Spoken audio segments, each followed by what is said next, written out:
이원하 변호사의 사건 엑스파일.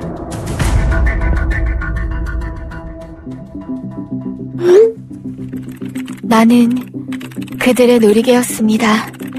그들은 나를 갖고 놀았습니다.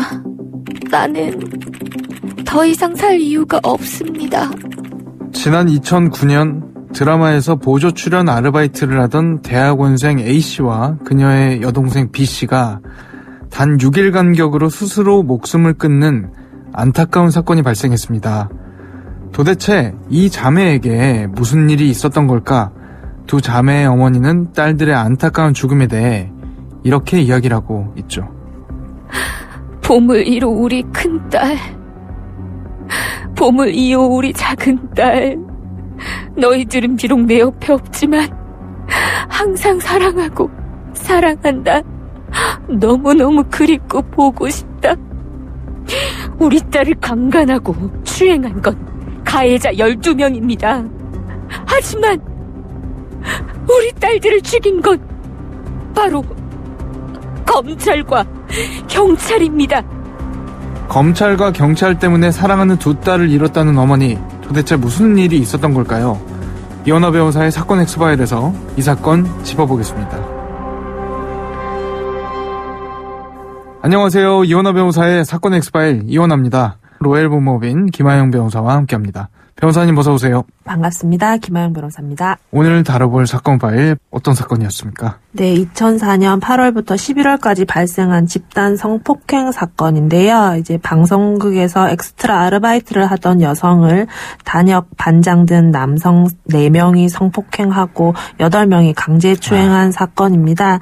이 사건은 방송국에서 백댄서로 활동 중인 동생이 언니에게 이제 용돈도 벌고 경험도 쌓을 겸 이제 단역 배우 아르바이트를 해보는 게 어떻겠냐라고 권유를 하게 됩니다. 그러면서 피해자 A씨가 방송국에서 일을 하게 되면서 관련자들로부터 지속적으로 성폭행과 강제추행을 당한 사건입니다. A씨가 성폭행당했다고 지목한 가해자가 총 12명이나 됐죠? 네, 사건의 발단은 이 피해자 A씨가 반장이 건네주는 맥주 한 잔을 마셨는데 갑자기 정신을 잃은 듯이 몸을 가눌 수 없는 상태가 됐다고 해요. 그리고 이어서 이 반장이 피해자를 강제로 모텔을 끌고 가서 성폭행을 하기에 이르렀습니다. 이후로도 이제 이 피해자가 갖은 협박을 통해서 2개월 동안 성폭행을 이어갔는데요. 심지어는 이 동료들에게까지 이 피해자를 소개하면서 강제로 범하게 만들었습니다.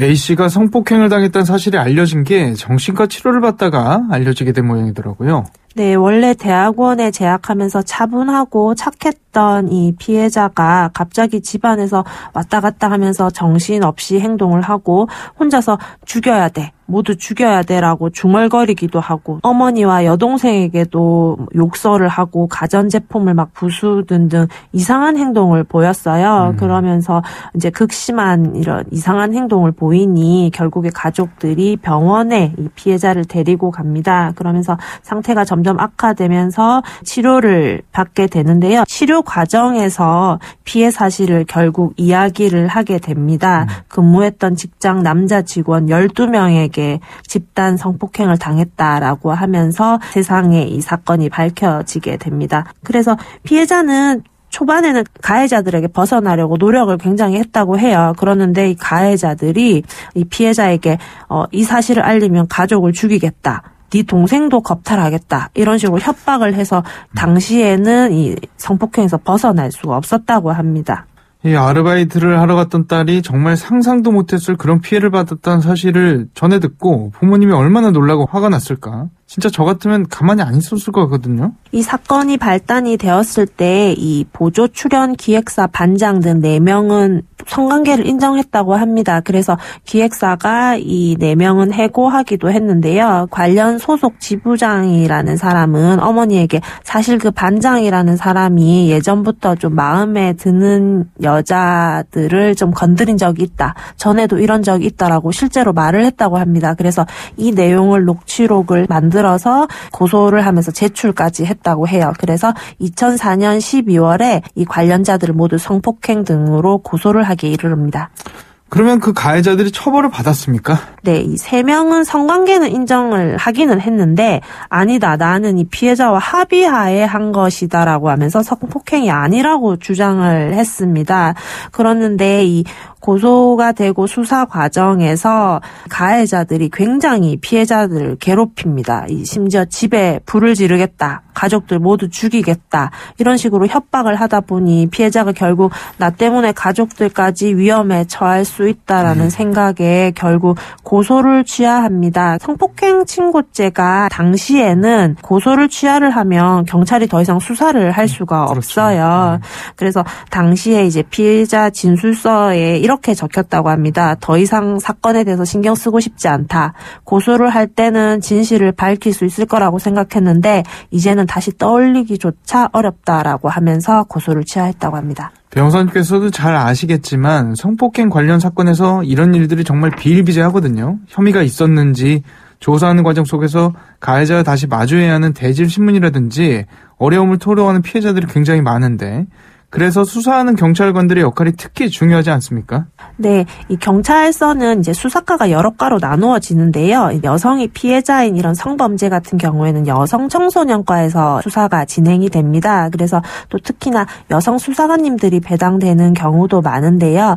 피해자 진술 받는 과정에서 만약에 남성 수사관님이 진행을 하더라도 부담이 된다고 하시면 다른 여성 수사관님으로 변경도 가능하고요. 또 남성 수사관님이라고 하시더라도 부담이 되지 않게 수사를 진행하시기도 합니다. 그리고 요즘에는 성범죄 사건은 사실 대질 조사는 하지 않습니다. 그래서 네. 최대한 좀 피해자를 보호하는 방식으로 조사가 진행이 되고 있으니까 피해자분들께서는 고소하는데 주저하지는 않으셨으면 좋겠어요. 이 사건 같은 경우에는 좀 어땠습니까? 지금으로부터 좀 오래 전이기 때문에 지금이랑은 사뭇 분위기가 달랐을 것 같거든요. 안타깝게도 이 A씨가 피해자 조사를 받으면서 2차 가해를 당했는데 이제 심지어 수사하던 경찰로부터 2차 가해를 당했다고 합니다. 또 다른 한편으로는 가해자들에게 지속해서 협박까지 받았는데요. 일예를 설명을 드리자면 이 수사를 담당한 경찰관들이 피해자에게 튼튼하게 생겼네, 성매매 업소 가봐라, 거기 가면 하루에 30명씩 막 상대해도 돈 벌고 잘 산다, 그리고 강간당한 장면을 자세히 묘사해봐라, 이런 식으로까지 했고요. 또 심지어 가해자와 피해자 분리조차 잘 이루어지지 않았다고 합니다. 그래서 작은 칸막이 사이에 두고 이제 가해자와 마주보고 대질신문까지 했는데, 심지어 가해자가 우리는 합의하에 성관계를 한 것이라고 하면서 심지어 이 피해자를 앞에 두고 성행위를 어떻게 했는지 묘사까지 했다고 합니다. 그리고 제가 가장 경악을 금치 못했던 부분은 피해자가 저녁까지 조사를 받은 날이었다고 해요. 그래서 조사를 늦게까지 받고 나가는데 저녁 식사를 마치고 경찰서로 다시 들어오던 수사관들이 피해자를 쳐다보면서 저 여자가 12명이랑 한 여자냐, 이런 식으로 말을까지 했다고 합니다. 심지어 이런 상황들이 반복이 되니까 피해자가 조사를 마치고 경찰서 앞 차도에 차에 뛰어드는 소동까지 벌어졌어요. 그래서 담당 경찰관이 2차 가해 정도가 가해자의 성기, 크기, 둘리, 색깔들을 묘사해봐라, 이러면서 종이와 작까지 주면서 자세하게 설명해봐라라고 하면서 이런 이제 2차 가해가 계속됐는데, 결국에 피해자가 정신과 입원을 반복했습니다. 이 수사 과정에서. 그래서 당시 진료 기록에도 담당 의사가 경찰 조사로 인해서 더 사태가 악화되고 있다, 더 힘들어하고 있다, 이런 내용도 있다고 합니다. 그리고 심지어 또 한 수사관은 피해자에게 이런 건 죄가 안 되니까 빨리 합의해서 사건을 끝마치자라고 종용까지 했다고 합니다. 그런 말까지 했다는 게 사실 상상하기조차 힘들 정도로 충격적인데요.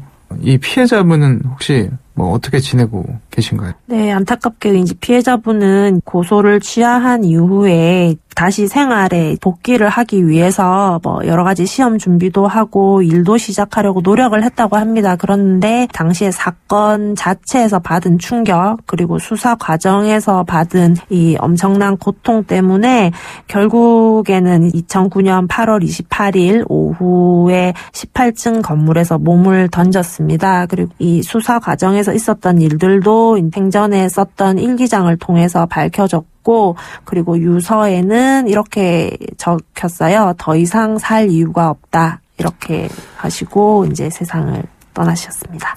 정말 너무 안타깝다라는 말밖에 안 나오네요. 피해자가 고소를 취하를 하고 결국에 피해자들은 무혐의로 모두 다 풀려났죠. 그리고 피해자가 스스로 목숨을 끊고 났는데 처음에 언니에게 이 일자리를 소개한 B씨가 그로부터 한 달 뒤에 13층 건물에서 언니의 뒤를 따라갑니다. 그러면서 유서에 언니가 보고 싶다. 죽는 것만이 살 길이다. 언니의 억울함을 풀어달라. 엄마는 꼭 복수를 하고 와달라. 엄마는 할 수 있을 것 같다. 20년 뒤에 보자. 이런 내용으로 유서를 남기셨는데 두 딸을 이렇게 허망하게 보낸 이후에 아버님까지도 2개월 뒤에 뇌출혈로 사망을 하셨어요. 네, 그런데 말씀드린 대로 이 사건이 발생한 게 2004년이고요. 두 자매가 목숨을 끊은 게 2009년이었단 말이죠. 그렇게 사건이 잊혀져 가다가 다시 조명을 받게 된 계기가 있었죠. 네, 2018년 미투 운동이 막 사회적 이슈로 떠오를 때 이 사건도 함께 부각이 됐습니다. 그러면서 국민청원 동의자가 20만 명을 넘기면서 경찰청 진상조사를 위한 TF팀이 꾸려지기도 했습니다. 당시 보도를 찾아보면 두 자매의 어머니가 진상조사 전담팀이 꾸려진다니 정말 꿈만 같다. 이제 두 딸의 억울한 죽음을 풀어줄 수 있게 됐다. 이야기하신 걸 볼 수 있는데 진상조사가 제대로 이루어지지 않았던 것 같아요. 네, 어머님께서 이제 1인 시위를 하시기도 하시고 초반에는 수사에 대해서 이제 진척이 있을 거라고 기대를 하셨는데 맨 처음에 이제 수사를 했던 그 경찰관이 3명이 있었습니다. 그런데 이 중에서 가장 긴 시간 동안 조사를 수행한 경찰이 여자 경찰관이었는데요. 당시 오래 전이다 보니 당시 여경이 퇴직을 하고 해외에 거주하고 있어서 경찰 조사가 어렵다라고 하면서 응하지도 않고 이루어지지도 않았어요. 그리고 국내에 있던 2명은 이제 모든 책임을 이 여경에게 떠넘기면서 제일 오래 수사했으니 그분이 제일 잘 안다. 우리는 뭐 그다지 수사에 참여하지 않았다라고 하면서 떠넘기는 거죠. 그러면서 아예 1차 조사에 대한 재조사 자체가 불가능했습니다. 어머니 같은 경우에는 두 딸을 잃은 슬픔도 상당할 텐데 역고소라고 해야 할까요? 명예훼손으로 고소도 많이 당하신 것 같더라고요. 네, 심지어 가해자들에게 고소당한 게 30건 정도 된다고 하십니다. 그래서 심지어 현재까지도 가해자들이 계속 고소를 하고 있는데요. 이 대응하기 위해서 살고 계신 집까지 파셨고 또 일부 가해자들은 아예 뭐 생업에 일손을 놓고 고소에만 전념하는 사람도 있다고 합니다. 2017년에는 일부 가해자가 어머니를 명예훼손으로 고소한 사건에 대해서 법원 판결이 나온 게 있습니다. 공권력이 범한 참담한 실패다. 라고 하면서 어머니에게 무죄를 선고를 했고요. 성폭력 사실에 대해서 사실상 인정한 부분도 있다고 합니다. 너무 안타깝다는 말밖에 나오질 않는데 법적으로 그러니까 가해자들에 대한 형사처벌 가능성이라든지 아니면 민사 쪽으로 어머니가 소송을 제기할 수 있다거나 이런 방안은 전혀 없을까요? 네, 이제 손해배상 청구를 실제로 어머님께서 하시기도 했습니다. 2014년도에 가해자들에게 손해배상 민사소송을 제기했는데요. 하지만 시효기간이 지나다 보니 결국에는 패소 판결을 받게 된 거죠. 사건 엑스파일 오늘은 단역배우 자매의 안타까운 죽음을 둘러싼 사건 짚어봤습니다. 성범죄로 인해 제대로 꽃 피워보지도 못한 채 세상을 등지고 말았던 두 자매, 그리고 그런 자매에게 힘이 되셨어야 할 공권력의 부재까지 안타깝고 미안하다는 말밖에 할 수 없는 이 현실이 오늘따라 더더욱 씁쓸하게 다가오는 것 같습니다. 오늘 저희가 준비한 내용은 여기까지입니다. 끝곡으로 박정훈의 오늘 같은 밤이면 들려드리면서 이 시간 마치겠습니다. 여러분은 모두 변호받아 마땅한 사람들입니다. 사건 엑스파일. 여러분 고맙습니다.